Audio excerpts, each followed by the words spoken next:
ইসরায়েলের হাইফা শহরের বাসিন্দাদের জন্য একটি সতর্কবার্তা জারি করেছে ইরান।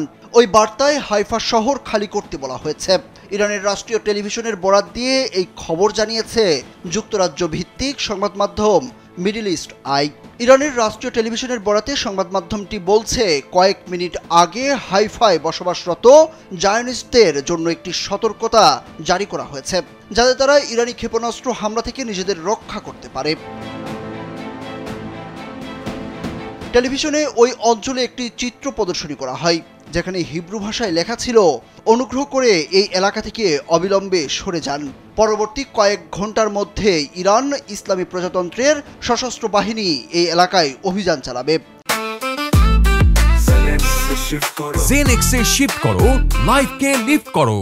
এর আগে ইরানের নতুন করে ছোড়া মিসাইল বা ক্ষেপণাস্ত্র ইসরায়েলের অর্থনৈতিক কেন্দ্র ও প্রযুক্তির সূতিকাগার তেল আবিবে আঘাত হানে। মেহের নিউজের প্রতিবেদনে বলা হয়, ইসরায়েলি সূত্রের বরাত দিয়ে আল মায়াদিন জানিয়েছে, ইরান অধিকৃত ফিলিস্তিনের নতুন করে প্রতিশোধমূলক হামলা শুরু করেছে। ইহুদিবাদী এই গণমাধ্যম আরও জানিয়েছে, ইরানের ক্ষেপণাস্ত্র হামলার পর অধিকৃত ফিলিস্তিনে সাইরেন বেজে উঠেছে।